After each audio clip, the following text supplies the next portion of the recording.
ಮಗು planning ಮಾಡ್ತಾರವ್ರಿಗೆ 3 ಮಂತ್ಸ್ಗೆ PCOD ಇದೆ ಅಂತ ಗೊತ್ತಾಯ್ತು. PCOD ಇದ್ರೆ ಮಕ್ಕಳಾಗಲ್ವಾ?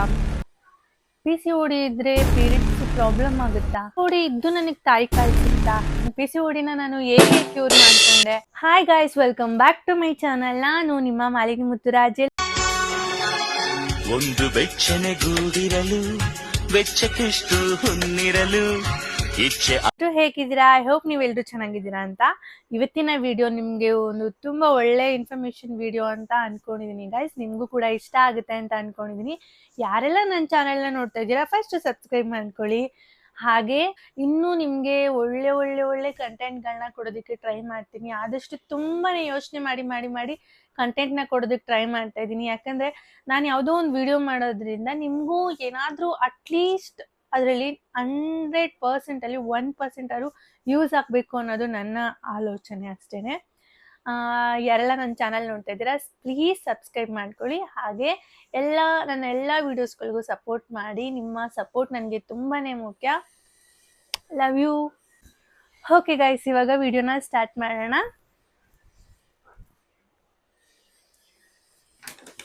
ನಾನಿವತ್ತು ಯಾವುದ್ರ ಬಗ್ಗೆ ವಿಡಿಯೋ ಮಾಡ್ತಾ ಇದ್ದೀನಿ ಅಂದರೆ, ಏನಪ್ಪ ಇಷ್ಟೊಂದು ಫೈಲ್ಗಳನ್ನ ತೆಗಿತಾ ಇದ್ದೀನಿ ಅಂತ ಅನ್ಕೊಂಬೇಡಿ. ಆ್ಯಕ್ಚುಲಿ ಇದೆಲ್ಲ ನನ್ನ ಮೆಮೊರೀಸು ನಿಮ್ಮ ಹತ್ರ ಇವತ್ತು ಶೇರ್ ಮಾಡ್ಕೊಳ್ಳೋಣ ಅಂತೇಳಿ ಇವತ್ತು ಬಂದಿದ್ದೀನಿ. ಯಾವುದ್ರ ಬಗ್ಗೆ ಅಂತ ಹೇಳಿದ್ರೆ, ಆ್ಯಕ್ಚುಲಿ ನನಗೆ ಮದುವೆ ಆಗಿ 3 ಮಂತ್ಸ್ಗೆ PCOD ಇದೆ ಅಂತ ಗೊತ್ತಾಯಿತು. ಅದು ಯಾವ ರೀತಿ ಏನು ಅನ್ನೋದು ನಿಮಗೆ ಇವತ್ತಿನ ವ್ಲಾಗಲ್ಲಿ ಇರುತ್ತೆ. PCOD ಇದ್ರೆ ಮಕ್ಕಳಾಗಲ್ವಾ? PCOD ಇದ್ರೆ ಪೀರಿಯಡ್ಸ್ ಪ್ರಾಬ್ಲಮ್ ಆಗುತ್ತಾ? ಇದಕ್ಕೆಲ್ಲ ನಿಮ್ಗೆ ಆನ್ಸರ್ಸ್ ಇರುತ್ತೆ. PCOD ಇದ್ದು ನನಗೆ ತಾಯಿ ಕಾಲ್ ಸಿಗ್ತಾ? ಹೇಗಿರ್ಬೋದು? ನನ್ನ PCOD ನಾನು ಹೇಗೆ ಕ್ಯೂರ್ ಮಾಡಿಕೊಂಡೆ? ಪ್ರತಿಯೊಂದು ಇವತ್ತಿನ ವ್ಲಾಗಲ್ಲಿ ಇರುತ್ತೆ. ನಿಮಗೆ ಇತ್ತೀಚೆಗೆ ಮಗು ಪ್ಲಾನಿಂಗ್ ಮಾಡ್ತಾ ಇರೋರ್ಗಾಗಿರ್ಬೋದು, ಪ್ರತಿಯೊಬ್ಬರಿಗೂ ಈ ವಿಡಿಯೋ ಒಂದು ಒಳ್ಳೆ ಇನ್ಫಾರ್ಮೇಶನ್ ಅಂತಾನೆ ಅನ್ಕೊಂಡಿದ್ದೀನಿ. ಐ ಥಿಂಕ್ ನಿಮಗೆ. ಓಕೆ ಗೈಸ್, ಇವಾಗ ನಾನು ಸ್ಟಾರ್ಟ್ ಮಾಡ್ತೀನಿ. ನನಗೆ ನಿಮಗೆಲ್ಲ ಆಲ್ಮೋಸ್ಟ್ ನನ್ನ ಲವ್ ಸ್ಟೋರಿ ವ್ಲಾಗು, ಮದುವೆ ವ್ಲಾಗು ಪ್ರತಿಯೊಬ್ಬರು ನೋಡಿರ್ತೀರ. ನಮ್ಮ ಫ್ಯಾಮಿಲಿ ಎಲ್ಲ ಮಾತಾಡ್ಸಿದ್ದು ಪ್ರತಿಯೊಂದು ನಿಮ್ಮ ಹತ್ರ ನಾನು ಶೇರ್ ಮಾಡ್ಕೊಂಡಿದ್ದೀನಿ. ಇದನ್ನು ಕೂಡ ನಿಮಗೆ ಶೇರ್ ಮಾಡ್ಕೊಳ್ಳೋದ್ರಿಂದ ಆ ವಿಡಿಯೋಗಳೆಲ್ಲ ನಿಮಗೆ ಎಷ್ಟು % ಯೂಸ್ ಆಗುತ್ತೋ ನನಗೆ ಗೊತ್ತಿಲ್ಲ. ಬಟ್ ಈ ವಿಡಿಯೋ ನಿಮಗೆ ಯೂಸ್ ಆಗುತ್ತಂತ ನಾನು ಅಂದ್ಕೊಂಡಿದ್ದೀನಿ. ಏನಪ್ಪ ಅಂತ ಹೇಳಿದ್ರೆ, ಈ ಥರ PCOD ನನಗೆ ಸ್ಟಾರ್ಟ್ ಆಗಿದ್ದು, ನನಗೆ ಗೊತ್ತಾಗಿದ್ದು ಯಾವಾಗ ಅಂತಂದರೆ, ನನ್ನ ಮದುವೆ ಆಗಿ 3 ಮಂತ್ಸ್ಗೆ ನನಗೆ ಗೊತ್ತಾಗಿದ್ದು. ಏನಾಯಿತು ಅಂತ ಹೇಳಿದ್ರೆ, ಇದನ್ನು ಆಲ್ರೆಡಿ ನಾನು ಒಂದು ಓಲ್ಡ್ ವಿಡಿಯೋದಲ್ಲಿ ಶೇರ್ ಮಾಡ್ಕೊಂಡಿದ್ದೀನಿ. ನನಗೆ ಗೊತ್ತಿಲ್ಲ ನಾನು ಎಷ್ಟು ಮರ್ತೋಗಿದ್ದೀನಿ, ಎಷ್ಟು ನೆನಪಲ್ಲಿದೆ ಅಷ್ಟನ್ನು ನಾನು ನಿಮಗೆ, ಇಲ್ಲ ಆ ವಿಡಿಯೋದಲ್ಲಿ ಕೆಲವೊಂದೊಂದು ಹೇಳೋದು ಬಿಟ್ಟಿರ್ಬೋದು, ಈ ವಿಡಿಯೋದಲ್ಲಿ ಅದನ್ನು ಹೇಳ್ಬೋದು, ಗೊತ್ತಿಲ್ಲ. ಎಷ್ಟು ನಿಮಗೆ ಅರ್ಥ ಆಗೋ ರೀತಿ ನಾನು ನಿಮಗೆ ಹೇಳ್ತೀನಿ ಅಂತ. ಓಕೆ, ಸ್ಟಾರ್ಟ್ ಮಾಡೋಣ ಗೈಸ್, ಬನ್ನಿ. ಗೈಸ್, ನಾನು ಮೊದಲನೇದಾಗಿ 3 ಮಂತ್ಸ್ ಆದಮೇಲೆ ನನಗೆ PCOD ಇದೆ ಅಂತ ಗೊತ್ತಾಯಿತು. ಹೇಗೆ ಗೊತ್ತಾಯಿತು ಅಂತ ಹೇಳಿದ್ರೆ, ಆ್ಯಕ್ಚುಲಿ ನಾನು 3 ಮಂತ್ಸ್ ಆದಮೇಲೆ ನನ್ನ ಪೀರಿಯಡ್ಸ್ ಆಗಿರಲಿಲ್ಲ. ಅಂದರೆ ಲಾಸ್ಟ್ 3 ಮಂತ್ಸ್, ಮದುವೆ ಆಗಿ 3 ಮಂತ್ಸಲ್ಲಿ 3ನೇ ತಿಂಗಳಲ್ಲಿ ನಾನು ಪೀರಿಯಡ್ಸ್ ಆಗಿರಲಿಲ್ಲ. ಸೊ ಅದಕ್ಕೋಸ್ಕರ ನನಗೆ ಇನ್ನೂ ಅದ್ರ ಬಗ್ಗೆ ಎಲ್ಲ ಗೊತ್ತಿರಲಿಲ್ಲ ಗೈಸ್. ಇವಾಗ ಪ್ರೆಗ್ನೆನ್ಸಿ ಟೆಸ್ಟ್ ಮಾಡಬೇಕಾಗುತ್ತೆ, ಈ ಥರ ಲೈನ್ಸ್ ಬಂದರೆ ಪಾಸಿಟಿವ್ ನೆಗೆಟಿವ್ ಅನ್ನೋದು ನನಗೆ ಕ್ಲಿಯರಾಗಿ ಗೊತ್ತಿರಲಿಲ್ಲ. ಸೊ ನಾನೇನು ಮಾಡಿದೆ, ನಮ್ಮ ಅತ್ತೆಯವರು ಹಳೆ ಕಾಲದವ್ರಾಗಿರೋದ್ರಿಂದ ನಮ್ಮ ಅತ್ತೆ ಕೂಡ ಪೀರಿಯಡ್ಸ್ ಆಗಿಲ್ವಾ, ಹಂಗಾದ್ರೆ ಪ್ರೆಗ್ನೆಂಟೇ ಅಂತ ಕನ್ಫರ್ಮ್ ಅನ್ನೋ ಥರ ಹೇಳಿದರು. ಸೊ ನಾನೇನು ಮಾಡಿದೆ, ಪ್ರೆಗ್ನೆಂಟ್ ಅಂದರೆ ತುಂಬ ಖುಷಿ ಆಗಿತ್ತು ಗೈಸ್. ಯಾವುದೇ ಹೆಣ್ಣಿಗಾಗಲಿ ಆ ಪ್ರೆಗ್ನೆಂಟ್ ಜರ್ನಿ ಇರುತ್ತಲ್ಲ, ಅದು ತುಂಬಾ ಸ್ಪೆಷಲ್ ಆಗಿರುತ್ತೆ.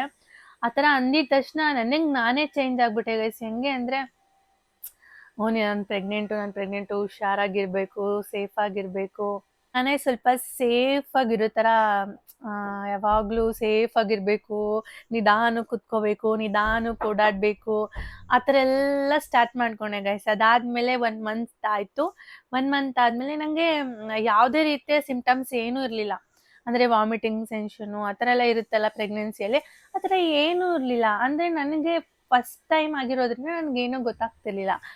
ನಮ್ಮ ಅತ್ತೆ ಪೀರಿಯಡ್ಸ್ ನಿಂತಿರೋದ್ರಿಂದ ಅವರು ಪಾಪ ಪ್ರೆಗ್ನೆಂಟ್ ಅಂತ ಅಂದ್ಕೊಂಡಿದ್ರು. ಯಾಕಂದರೆ ನಮ್ಮ ಅತ್ತೆ ಕಾಲದಲ್ಲಿ ಪಾಪ ಅವರಿಗೆ ಬಂದು ಮನೇಲೇ ಡೆಲಿವರಿ ಆಗಿರೋದು ಗೈಸ್. ಅವರು ಹಾಸ್ಪಿಟಲಲ್ಲಿ ಹೋಗಿ ಟ್ರೀಟ್ಮೆಂಟ್ ಆ ಥರ ಎಲ್ಲ ಇಲ್ಲ, ಅವ್ರಿಗೆ ಮನೇಲೇ ಡೆಲಿವರಿ ಆಗಿರೋದ್ರಿಂದ ಅವ್ರಿಗೆ ಇವಾಗಿನ ರೀತಿ ನೀತಿ ಎಲ್ಲ ಗೊತ್ತಿಲ್ಲ ಗೈಸ್. ಅಂದರೆ ಪ್ರೆಗ್ನೆನ್ಸಿ ಚೆಕ್ ಮಾಡ್ಬೋದು, ಆ ಥರ ಎಲ್ಲ ಅಪ್ಗ್ರೇಡ್ ಅತ್ತೆ ಎಲ್ಲ ನಮ್ಮ ಅತ್ತೆ. ಸ್ವಲ್ಪ ಹಳೆ ಕಾಲದವ್ರ ಥರನೇ. ಅದಕ್ಕೋಸ್ಕರ ಪಾಪ ಅವರಿಗೆ ಏನೂ ಗೊತ್ತಿರಲಿಲ್ಲ ಗೈಸ್. ನನಗೆ ಪೀರಿಯಡ್ಸ್ ನಿಂತಿರೋದ್ರಿಂದ ಪ್ರೆಗ್ನೆಂಟ್ ಅಂತ ಅಂದ್ಕೊಂಡಿದ್ರು. ಸೊ ಅದನ್ನು ನನಗೂ ಕೂಡ ಹೇಳಿದ್ರು. ನನಗೂ ಫಸ್ಟ್ ಆಗಿರೋದ್ರಿಂದ ನನಗೂ ಕ್ಲಿಯರಾಗಿ ಏನೂ ಗೊತ್ತಿರಲಿಲ್ಲ. ನಾನು ಪ್ರೆಗ್ನೆಂಟ್ ಅನ್ನೋ ಖುಷಿಯಲ್ಲೇ ಇದ್ದೆ. ಸರಿ ಆಯಿತು ಅಂತ ಹೇಳಿ 1 ಮಂತ್ ಆಯಿತು. ಸರಿ 1 ಮಂತ್ ಆದಮೇಲೆ ಈ ಥರ ತಾಯಿ ಕಾರ್ಡ್ ಮಾಡಿಸ್ಬೇಕು ಅಂತ ಹೇಳಿರ್ತಾರಲ್ವ. ಸೊ ತಾಯಿ ಕಾರ್ಡ್ ಮಾಡಿಸೋಣ ಅಂತೇಳಿ ಹಾಸ್ಪಿಟಲಿಗೆ ಹೋದ್ವಿ.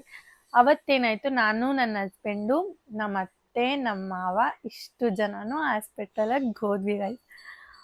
ಇವಾಗ ವಂಶದ ಕುಡಿ ಅಂದರೆ ನಮ್ಮ ಅತ್ತೆ ನಮ್ಮ ಮಾವಂಗೆ ಯಾರಿಗೆ ಹೇಳಿ ಖುಷಿ ಇರಲ್ಲ, ತುಂಬಾ ಖುಷಿ ಆಗುತ್ತೆ. ನಾನು ಪ್ರೆಗ್ನೆಂಟ್ ಅಂತ ಕೇಳಿ, ಅಂದರೆ ಪ್ರೆಗ್ನೆಂಟ್ ಇರ್ಬೋದು ಅಂತ ಆ ಥರ ಚೆಕ್ ಮಾಡ್ಸೋಕೆ ಹೋಗ್ಬೇಕು. ಇವಾಗ ತಾಯಿ ಕಾರ್ಡ್ ತೊಗೊಬರಕ್ಕೆ ನಾವು ಹೋಗಿದ್ದೀವಿ ಗೈಸ್. ತಾಯಿ ಕಾರ್ಡ್ ಇಸ್ಕೊಂಬರೋಣ ಅಂತ ಹೋದ್ವಿ. ಅಂದರೆ ತಾಯಿ ಕಾರ್ಡ್ ಮಾಡಿಸೋಕ್ಕೆ ಅಲ್ಲಿ ಹೇಳಿದ್ರು, ತಾಯಿ ಕಾರ್ಡ್ ಮಾಡಿಸ್ಬೇಕು ಅಂದರೆ ಈ ಥರ ಎಲ್ಲ ಟೆಸ್ಟ್ ಮಾಡಿ ಕನ್ಫರ್ಮ್ ಆಗಿರಬೇಕು ಅಂತ. ನಮಗೆ ಅಲ್ಲಿ ಹೇಳಿರೋದ್ರಿಂದ ನಮಗೆ ಗೊತ್ತಾಯಿತು. ಇದು ಯಾವ ಇಸ್ವಿಯಲ್ಲಿ ಅಂದರೆ 2016 2016 ಆಗಿದ್ದು. ಸೊ ನಮಗೆ ಗೊತ್ತಿಲ್ಲ ಯಾವ ರೀತಿ ಏನು ಅಂತ ಗೊತ್ತಿಲ್ಲ, ಯಾವ ರೀತಿ ಟೆಸ್ಟ್ ಮಾಡಿಸ್ಬೇಕು ಏನು ಅಂತ ಗೊತ್ತಿಲ್ಲ. ಸರಿ ಅಂತ ಹೋದ್ವಿ. ಒಂದು ಗೌರ್ಮೆಂಟ್ ಹಾಸ್ಪಿಟಲಲ್ಲಿ ತಾಯಿ ಕಾರ್ಡ್ ಮಾಡಿಸೋಣ ಅಂತೇಳಿ ಹೋದಾಗ ಅವರು ನಮಗೆ ಕನ್ಫರ್ಮ್ ಮಾಡ್ಕೋಬೇಕು ಅಂತ ಹೇಳಿದರು. ಆವಾಗ ನನಗೆ ಪ್ರೆಗ್ನೆನ್ಸಿ ಕಿಟ್ ಕೊಟ್ಟರು ಗೈಸ್. ಅಂದರೆ ಇವಾಗೆಲ್ಲ ಬರುತ್ತಲ್ಲ, ಇವಾಗ ಆಲ್ಮೋಸ್ಟು ಪ್ರತಿಯೊಬ್ಬರಿಗೂ ಗೊತ್ತಿರುತ್ತೆ, ಪ್ರೆಗ್ನೆನ್ಸಿ ಟೆಸ್ಟ್ ಕಿಟ್ ಬರುತ್ತೆ. ಅದರಲ್ಲಿ ಪಾಸಿಟಿವಾ ನೆಗೆಟಿವಾ ಅಂತ ನಾವು ಮನೇಲೇ ಚೆಕ್ ಮಾಡ್ಕೊಬೋದು. ಇದೆ ನನ್ನ ಹತ್ರ ಆ್ಯಕ್ಚುಲಿ ಇದು, ಅದನ್ನು ತೋರಿಸ್ತೀನಿ ರೀ ಗೈಸ್. ಇದು ನನ್ನ ಮಗನ ಪ್ರೆಗ್ನೆನ್ಸಿಲಿ ನಾನು ಚೆಕ್ ಮಾಡ್ಕೊಂಡಿರೋದು. ನಾನು ನಿಮಗೆ ಪ್ರೆಗ್ನೆನ್ಸಿ ಜರ್ನಿ ಮಾಡಿದಾಗ ಇದ್ರ ಬಗ್ಗೆ ಡೀಟೇಲ್ಸ್ ಹೇಳ್ತೀನಿ ನೋಡಿ. ಇದು ಪ್ರಗಾ ನ್ಯೂಸ್, ಆವಾಗ ನಾನು ತೊಗೊಂಡಿದ್ದು. ಅಂದರೆ ಆವಾಗಲ್ಲ, ಇದು ನನ್ನ ಮಗನ ಪ್ರೆಗ್ನೆನ್ಸಿಲಿ ಚೆಕ್ ಮಾಡಿರೋದು. ಈ ಥರ ನಿಮಗೆ ಕಾಣಿಸಲ್ಲ ಅನಿಸುತ್ತೆ, ಇಲ್ಲಿ ಡಬಲ್ ಮಾರ್ಕ್ ಬಂದರೆ ಪಾಸಿಟಿವ್ ಅಂತ, ಸಿಂಗಲ್ ಬಂದರೆ ನೆಗೆಟಿವ್ ಅಂತ. ಪಾಸಿಟಿವ್ ಅಂತ ಅಂದರೆ ಪ್ರೆಗ್ನೆನ್ಸಿ ಕನ್ಫರ್ಮ್ ಆಗಿದೆ ಅಂತ, ನೆಗೆಟಿವ್ ಅಂತ ಅಂದರೆ ಇನ್ನೂ ಪ್ರೆಗ್ನೆಂಟ್ ಆಗಿಲ್ಲ ಅಂತ. ಸೊ ಆ ಥರ ಅದನ್ನು ನನಗೆ ಕೊಟ್ಟರು. ಈ ಥರ ಒಂದು ಕಿಟ್ ನನಗೆ ಕೊಟ್ಟರು. ನಾನು ಹೋಗಿ ಚೆಕ್ ಮಾಡಿಕೊಂಡೆ. ಅಲ್ಲಿ ಸಿಂಗಲ್ ಲೈನ್ ಬಂದಿತ್ತು. ನನಗೆ ಅದ್ರ ಬಗ್ಗೆನೂ ಗೊತ್ತಿರಲಿಲ್ಲ, ಸಿಂಗಲ್ ಲೈನ್ ಬಂದರೆ ಏನು, ಡಬಲ್ ಲೈನ್ ಬಂದರೆ ಏನು ಅಂತ ಗೊತ್ತಿರಲಿಲ್ಲ. ನಾನು ಖುಷಿಯಿಂದ ಚೆಕ್ ಮಾಡಿ ನಾನು ಅವಾಗ ಎಷ್ಟು ಕೇರ್ ಮಾಡ್ತಿದ್ದೆ ನಾನು ಅಂದರೆ, ನನಗೆ ಆ್ಯಕ್ಚುಲಿ ನಾನು ಪ್ರೆಗ್ನೆಂಟ್ ಅಂತ ನಾನು ಅಂದ್ಕೊಂಬಿಟ್ಟಿದ್ದೆ. ಸರಿ ನೋಡಿದ್ರೆ ಸಿಂಗಲ್ ಲೈನ್ ಬಂತು. ನಂಗೆ ಅದ್ರ ಬಗ್ಗೆ ಏನೂ ಗೊತ್ತಿಲ್ಲ. ಹೋಗಿ ತೊಗೊಂಡೋಗಿ ನರ್ಸ್ ಕೇಳ್ಕೊಟ್ಟೆ, ನೀವು ಪ್ರೆಗ್ನೆಂಟ್ ಆಗಿಲ್ಲ, ಕನ್ಫರ್ಮ್ ಇಲ್ಲ, ನಿಮ್ಮದು ಸಿಂಗಲ್ ಲೈನ್ ಬಂದಿದೆ, ನೆಗೆಟಿವು ಅಂತ ಅಂದರು. ಫುಲ್ಲು ಒಂಥರ ಶಾಕ್ ಆಗೋಯ್ತು ಗೈಸ್. ಇದ್ದಕ್ಕಿದ್ದಂಗೆ ಪ್ರೆಗ್ನೆಂಟ್ ಅನ್ನೋ ಆ ಖುಷಿ ಎಲ್ಲ ಬಿದ್ದು ಹೊಡೆದೋದಂಗೆ ಆಗೋಯ್ತು. ಏನು ಯಾವ ಥರ ನಾನು ರಿಯಾಕ್ಟ್ ಮಾಡಬೇಕು ಏನು ಅನ್ನೋದೇ ಗೊತ್ತಾಗಲಿಲ್ಲ. ಸರಿ ಆಯಿತು, ಒಂಥರ ಮನಸ್ಸಿಗೆ ತುಂಬಾ ಬೇಜಾರಾಯಿತು. ಸರಿ ಅಂದ್ಬಿಟ್ಟು ಅಲ್ಲೇ ಸ್ಕ್ಯಾನಿಂಗಿಗೆ ಬರ್ಕೊಟ್ರು ಗೈಸ್. ಯಾಕೆ ನೀವು ಪೀರಿಯಡ್ಸ್ ಆಗಿಲ್ಲ, ಒಂಥರ ಚೆಕ್ ಮಾಡ್ಸೋಣ, ಒಂದೊಂದ್ಸಲ ಆ ಕಿಟ್ಟಲ್ಲೂ ಪಾಸಿಟಿವ್ ತೋರಿಸಲ್ಲ, ನಿಮಗೆ ಸ್ಕ್ಯಾನಿಂಗಲ್ಲಿ ಗೊತ್ತಾಗ್ಬಿಡುತ್ತೆ ಅಂತ ಅಂದರು. ಸರಿ ಆಯಿತು, ಸ್ಕ್ಯಾನಿಂಗಲ್ಲಾದರೂ ಪಾಸಿಟಿವ್ ಬರಲಪ್ಪ ಅಂತೇಳಿ ಒಂದು ಇದಕ್ಕೆ ಹೋಗಿ ಸ್ಕ್ಯಾನಿಂಗ್ ಮಾಡಿಸ್ಕೊಳ್ಳೋಕ್ಕೆ ಹೋದ್ವಿ. ನಾನು, ನಮ್ಮ ಅತ್ತೆ, ನಮ್ಮ ಮಾವ, ನನ್ನ ಹಸ್ಬೆಂಡು 4 ಜನನೂ ಹೋದ್ವಿ. ಅದಾದಮೇಲೆ ಅಲ್ಲೂ ಸ್ಕ್ಯಾನ್ ಮಾಡಿದ್ರು, ಅಲ್ಲೂ ನೆಗೆಟಿವ್ ಬಂತು. ಅಲ್ಲಿ ಏನು ರಿಪೋರ್ಟಲ್ಲಿ ಬಂತು ಅಂತ ಹೇಳಿದ್ರೆ, ಆ್ಯಕ್ಚುಲಿ ನಿಮಗೆ PCOD ಇದೆ ಅಂತ. ಆವಾಗ ಟೆಸ್ಟ್ ಮಾಡಿಸಿದ ರಿಪೋರ್ಟೇ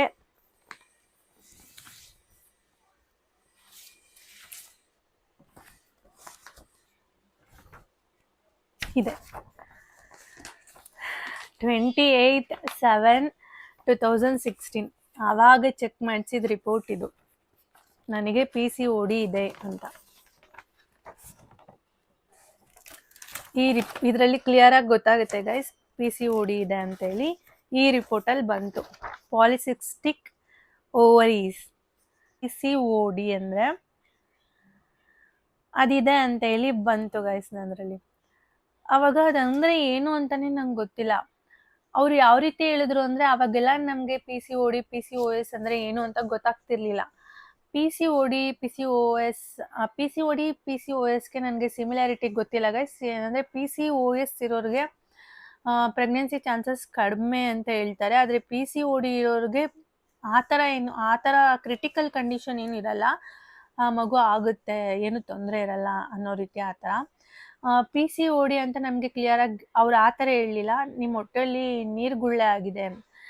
ನನಗೆ ಫುಲ್ಲು ಭಯ ಆಗೋಯ್ತು ಗೈಸ್. ನೀರುಗುಳ್ಳೆ ಅಂದರೆ ಆಪ್ರೇಷನ್ ಮಾಡಬೇಕಾಗುತ್ತಾ, ನನಗೇನೋ ಪ್ರಾಬ್ಲಮ್ ಇದೆಯಾ ಅಂತ ಸಿಕ್ಕಾಬಟ್ಟೆ ಒಂಥರ ಕನ್ಫ್ಯೂಷನ್ ಮೈಂಡಲ್ಲಿದ್ದೆ ಗೈಸ್. ಇಮಿಡಿಯೇಟ್ ಸ್ಕ್ಯಾನ್ ಮಾಡಿ, ಸ್ಕ್ಯಾನ್ ರಿಪೋರ್ಟ್ ಬಂದಿದ್ದ ತಕ್ಷಣವೇ ಇನ್ನೊಂದು ಹಾಸ್ಪಿಟಲ್ಗೆ ಹೋದ್ವಿ. ಯಾವ ಹಾಸ್ಪಿಟಲ್ ಅಂದರೆ ಇವಾಗ ನಾವು ಜ್ವರ ಗಿರ ಬಂದರೆ ಕ್ಲಿನಿಕ್ಗಳಿಗೆ ಹೋಗ್ತೀವಿ ಗೊತ್ತಾ ಗೈಸ್, ಆ ಥರ ಕ್ಲಿನಿಕ್. ಯಾಕಂದರೆ ನಾವು ಯಾಕೆ ಆ ಥರ ಕ್ಲಿನಿಕ್ ಹೋದ್ವಿ ಅಂತ ಹೇಳಿದ್ರೆ, ನಮ್ಮ ಅತ್ತೆಗಾಗಿರಲಿ, ನಮ್ಮ ಮಾವಂಗಾಗಿರಲಿ, ನನ್ನ ಹಸ್ಬೆಂಡ್ಗಾಗಿರಲಿ, 3 ಜನಕ್ಕೂ ಕೂಡ ಪಾಪ ಅವ್ರಿಗೆ ಇದೆಲ್ಲ ಹೊಸದು. ಎಲ್ಲಿ ತೋರಿಸ್ಬೇಕು ಏನು ಅಂತ ಗೊತ್ತಿಲ್ಲ. ಪಾಪ ಈ ಥರ ರಿಪೋರ್ಟ್ ಬಂದಿದ ತಕ್ಷಣ ನನಗೆ ಇಮಿಡಿಯೇಟ್ ಕ್ಲಿನಿಕ್ ಕರ್ಕೊಂಡು ಹೋದ್ರು. ಏನಾಯಿತು ಏನು ಅದ್ರ ಬಗ್ಗೆ ತಿಳ್ಕೊಳ್ಳೋಣ ಅಂತೇಳಿ ಇಮಿಡಿಯೇಟ್ ಕ್ಲಿನಿಕ್ ಕರ್ಕೊಂಡು ಹೋದ್ರು ಪಾಪ ಅವತ್ತಿನ ದಿನಾನೇ. ಅದ್ರದ್ದು ನನ್ನ ಹತ್ರ ಪ್ರತಿ ಒಂದು ಡಾಕ್ಟರ್ ಸ್ಲಿಪ್ ಕೂಡ ಇದೆ ಗೈಸ್. ಪ್ರತಿ ಒಂದನ್ನು ನಾನು ಎತ್ತಿಟ್ಟಿದ್ದೀನಿ. ಯಾಕೆ ಎತ್ತಿಟ್ಟಿದ್ದೀನಿ ಅಂದರೆ ಅದೆಲ್ಲ ನನ್ನ ಲೈಫಲ್ಲಿ ಒಂದು ಬ್ಯಾಡ್ ಮೆಮೊರಿ, ಗುಡ್ ಮೆಮೊರಿ ಎಲ್ಲಾನು. ಅದು ಹೆಂಗೆ ಅಂದರೆ ನನಗೆ ಇದು ಆ್ಯಕ್ಚುಲಿ ನೋಡಿ, ಇದೊಂದು ಅದೇ ಸ್ಲಿಪ್ಪು. ನಾವು ಹೇಳ್ತೀನಿ ಗೈಸ್. ಅದಾದ್ಮೇಲೆ ಹೋದ್ವಿ. ಅವರು ನಮಗೆ ಕ್ಲಿಯರಾಗಿ ಹೇಳಿದ್ರು ಗೈಸ್, ಏನು ತೊಂದರೆ ಇಲ್ಲ, ಮಗು ಆಗುತ್ತೆ. ಆದರೆ ನಿಮ್ಗೆ ಈ ಥರ 3 months ಕೋರ್ಸ್ ಅಂತ ಇರುತ್ತೆ, ಅದನ್ನು ನೀವು ತಗೊಬೇಕು. ತಗೊಂಡಾದ್ಮೇಲೆ ನಿಮಗೆ ಮಗು ಆಗುತ್ತೆ, ಏನು ತೊಂದರೆ ಇಲ್ಲ ಅಂತ ಹೇಳಿದ್ರು. ಅದಾದ್ಮೇಲೆ ನನಗೆ ಯಾಕೆ ಈ ಥರ ಬರುತ್ತೆ, ಏನಕ್ಕೆ ಈ ಥರ ಬರುತ್ತೆ, ಯಾಕೆ PCOD ನಮಗೆ ಬರುತ್ತೆ, ಯಾವ ರೀತಿ ಇದೆಲ್ಲ ನಮಗೆ ಸ್ಟಾರ್ಟ್ ಆಗುತ್ತೆ ಅನ್ನೋದು ನನಗೆ ಕ್ಯೂರಿಯಾಸಿಟಿ ಇತ್ತು. ಯಾಕೆ ನನಗೆ ಬಂದಿರ್ಬೋದು, ನಾನು ಏನು ಚೇಂಜಸ್ ಮಾಡ್ಕೊಬೇಕು ನನ್ನ ಡೈಲಿ ಇದರಲ್ಲಿ ಅಂತ ನಾನು ಡಾಕ್ಟರ್ನ ಕೇಳಿದಾಗ ಅವ್ರು ಹೇಳಿದ್ದೇನು ಅಂತ ಹೇಳಿದ್ರೆ, ಈ ಥರ ನಿಮಗೆ ಯಾಕೆ ನಿಮಗೆ ಬಂತು ಅಂತಂದರೆ, ಇವಾಗ ನಿಮ್ಮ ಲೈಫ್ ಸ್ಟೈಲ್ ಚೇಂಜ್ ಆಗಿರುತ್ತೆ. ಎಲ್ಲರೂ ಹೇಳ್ತಾರೆ ಮದುವೆ ಆದಮೇಲೆ ಬೇರೆ ಬೇರೆ ಥರ ಚೇಂಜಸ್ ಆಗುತ್ತೆ ಅಂತ. ಸೊ ಯಾಕೆ ಚೇಂಜಸ್ ಆಗುತ್ತೆ ಅಂತ ನನಗೆ ಅವತ್ತು ಡಾಕ್ಟರ್ ಏನು ಹೇಳಿದ್ನೋ ಅದನ್ನು ನಾನು ನಿಮ್ಮ ಹತ್ರ ಇವತ್ತು ಶೇರ್ ಮಾಡ್ಕೊತೀನಿ. ಆಮೇಲೆ ಇನ್ನೊಂದು ಗೈಸ್, ನಾನು PCOD PCOS ಬಗ್ಗೆ ಮಾತಾಡ್ತಿದ್ದೀನಿ ಅಂದರೆ ನನಗೇನೋ ತುಂಬ ಗೊತ್ತಿದೆ ಅಂತ ಅಲ್ಲ, ನನ್ನ ಲೈಫಲ್ಲಿ ಆಗಿರೋದನ್ನ ನನ್ನ ಎಕ್ಸ್ಪೀರಿಯನ್ಸ್ನ ನಿಮ್ಮ ಹತ್ರ ಶೇರ್ ಮಾಡ್ಕೊತಾ ಇದ್ದೀನಿ. ನಿಮಗೆ ಯಾವುದೇ ರೀತಿ ಡೌಟ್ಸ್ ಇದ್ರೂ ನೀವು ಡೈರೆಕ್ಟ್ ಹಾಸ್ಪಿಟಲ್ಗೆ ಹೋಗಿ ವಿಚಾರಿಸೋದು ತುಂಬ ಒಳ್ಳೆಯದು, ಓಕೆನಾ. ನೆಕ್ಸ್ಟ್ ಗೈಸ್, ನಾನು ಅಲ್ಲಿ ಹೋದಾಗ ನನಗೆ ಯಾವ ರೀತಿ ಹೇಗಾಯಿತು, ಹೇಗೆ ಬರುತ್ತೆ ಇದು ಅಂತ ಕೇಳಿದಾಗ ಏನಂತ ಹೇಳಿದ್ರು ಅಂದರೆ, ನಮ್ಮ ದೇಹದಲ್ಲಿ ಹಾರ್ಮೋನ್ಸ್ ಚೇಂಜಸ್ ಆಗುತ್ತೆ, ಅದು ಒಂದು. ಅದಾದಮೇಲೆ ನಮ್ಮ ಲೈಫ್ ಸ್ಟೈಲ್ ಚೇಂಜ್ ಆಗುತ್ತೆ ಮದುವೆ ಆದಮೇಲೆ. ಯಾವ ರೀತಿ ಅಂದರೆ, ನಾವು ಮದುವೆಗಿನ ಮುಂಚೆ ಅಮ್ಮ ಮಾಡಿದ ತಿಂಡಿ ತಿಂತಾ ಇರ್ತೀವಿ. ನಮಗೆ ತುಂಬ ವರ್ಷ, ಒಂದು 20 years 21 years ನಮ್ಮ ಫ್ಯಾಮಿಲಿ ಫುಡ್ ನಮ್ಗೆ ಅಡ್ಜಸ್ಟ್ ಆಗಿರುತ್ತೆ.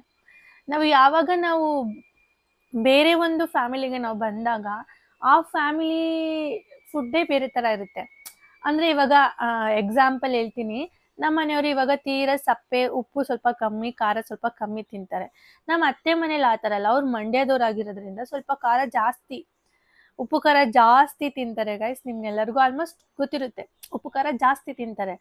ಸೊ ನನಗೇನಾಯಿತು, ಅಲ್ಲಿ ಸ್ವಲ್ಪ ಒಂದು ಬ್ಯಾಲೆನ್ಸ್ ಹೋಯ್ತು, 1% ಅಲ್ಲಿನೇ ಸ್ವಲ್ಪ ಫುಡ್ಡಲ್ಲೇ ನಮಗೆ ಆಲ್ಮೋಸ್ಟ್ ನಮಗೆ ಚೇಂಜಸ್ ಆಗೋದು, ನಮ್ಮ ಹಾರ್ಮೋನ್ ಬ್ಯಾಲೆನ್ಸು ಅದೊಂದು ಚೇಂಜಸ್ ಆಯಿತು. ಆಮೇಲೆ ವಿಪರೀತ ನಾನ್ ವೆಜ್ ತಿನ್ನೋಕ್ಕೆ ಸ್ಟಾರ್ಟ್ ಮಾಡಿದೆ. ನಮ್ಮ ಅತ್ತೆ ಮಾವನ ಮನೆಗೆ ಬಂದಮೇಲೆ ಸಿಕ್ಕಾಪಟ್ಟೆ ನಾನ್ ವೆಜ್ ತಿನ್ನೋಕ್ಕೆ ಸ್ಟಾರ್ಟ್ ಮಾಡಿದೆ. ನಾನು ಮದುವೆಗಿನ ಮುಂಚೆ ಚಿಕನ್ ಬಿಟ್ಟರೆ ಮಟನ್ ತಿಂತಾನೆ ಇರಲಿಲ್ಲ. ಮಟನ್ ನನಗೆ ಇಷ್ಟನೇ ಇರಲಿಲ್ಲ. ಮದುವೆ ಆದಮೇಲೆ ನನಗೆ ಇವರೆಲ್ಲ ತಿಂತಿರುವಾಗ ತಿನ್ನು ಅಂತ ಹಿಂಸೆ ಮಾಡಿ ತಿನ್ನೋದಕ್ಕೆ ನಾನು ರೂಢಿ ಮಾಡಿಕೊಂಡೆ ಗೈಸ್. ನಾನು ಇಷ್ಟಪಟ್ಟೆ ತಿನ್ನೋದಕ್ಕೆ ರೂಢಿ ಮಾಡಿಕೊಂಡೆ. ಅದಾದಮೇಲೆ ನನಗೆ ಹಾರ್ಮೋನ್ಸ್ ಆ ಥರ ಗೈಸ್, ಆ ಥರ ನಮ್ಮ ಬಾಡಿಯಲ್ಲಿ ಆ ಫುಡ್ಡು ಈ ಫುಡ್ಡು ಬೇರೆ ಬೇರೆ ಥರ ಚೇಂಜಸ್ ಆಗೋದ್ರಿಂದ ಇದು ನಮಗೆ ಸ್ಟಾರ್ಟ್ ಆಗುತ್ತೆ ಮದುವೆ ಆದಮೇಲೆ. ಮದುವೆಗೆ ಮುಂಚೆ ಇರಲೇ ಇರಲಿಲ್ಲ, ಮದುವೆ ಆದಮೇಲೆ ಇದೆಲ್ಲ ಯಾಕೆ ಬಂತು ಅಂತ ಡೌಟ್ ಇರೋರಿಗೆ ಇದನ್ನು ನಾನು ಕ್ಲಿಯರಾಗಿ ಹೇಳ್ತಾ ಇದ್ದೀನಿ ಅಷ್ಟೇ. ಅದಾದಮೇಲೆ ನಮಗೆ PCOS PCOD ಇದ್ದರೆ ನಾವು ಪೀರಿಯಡ್ಸ್ನ ಕರೆಕ್ಟ್ ಡೇಟಿಗೆ ಆಗಲ್ಲ. ಅದಾದಮೇಲೆ ನಮ್ಮ ರೂಟೀನ್ ಏನಾಗುತ್ತೆ ಅಂದರೆ, ಮದುವೆ ಆದಮೇಲೆ ನಾವು ಎಲ್ಲೂ ಕೆಲ್ಸಕ್ಕೆ ಹೋಗ್ತಾರಲ್ಲ, ಮನೇಲೇ ಇರ್ತೀವಿ, ತಿನ್ನೋದು ಮಲ್ಕೊಳ್ಳೋದು ಇದೇ ಕೆಲಸ ಆಗಿರುತ್ತೆ.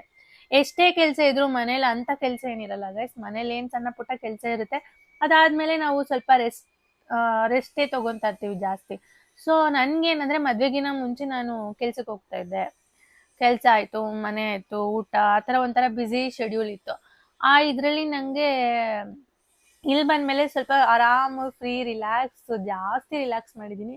ಸೊ ಅದರಿಂದನೂ ಬಂತು ಅಂತ ಹೇಳ್ಬೋದು. ಸೊ ಅವ್ರು ನನಗೆ ಇದೆಲ್ಲ ಎಕ್ಸಾಂಪಲ್ ಕೊಟ್ಟರು, ಅದಕ್ಕೆ ನಾನು ನಿಮಗೂ ಕೂಡ ಹೇಳ್ತಾ ಇದ್ದೀನಿ. ಈ ರೀತಿ ಇರುತ್ತೆ ಗೈಸ್, ಈ ರೀತಿನೂ ನಮಗೆ ಬರ್ಬೋದು. PCOD PCOS ಬರ್ಬೋದು. ನಮ್ಮ ಲೈಫ್ ಸ್ಟೈಲ್ ಚೇಂಜ್ ಆಗೋದ್ರಿಂದ ನಮ್ಮ ಹಾರ್ಮೋನ್ ಇಂಬ್ಯಾಲೆನ್ಸ್ ಆಗುತ್ತೆ. ಸೊ ಅದಕ್ಕೋಸ್ಕರ ಇದನ್ನು ನಿಮ್ಮ ಹತ್ರ ಹೇಳಿದ್ರೆ ನಿಮಗೂ ಉಪಯೋಗ ಆಗುತ್ತೆ ಅಂತ ನಾನು ನಿಮಗೆ ಇದನ್ನು ಹೇಳ್ತಾ ಇದ್ದೀನಿ. ನೆಕ್ಸ್ಟು ಏನು ಅಂತ ಹೇಳಿದ್ರೆ, ಓಕೆ. ಇದು ಹೇಗ್ ಬರುತ್ತೆ ಅನ್ನೋದು ನಾನು ನಿಮ್ಗೆ ಹೇಳ್ದೆ. ಇದನ್ನ ಹೇಗೆ ಕ್ಯೂರ್ ಮಾಡಬೇಕು ಅಂತ ನನಗೆ ಡಾಕ್ಟರ್ ಸಜೆಷನ್ ಕೊಟ್ಟರು.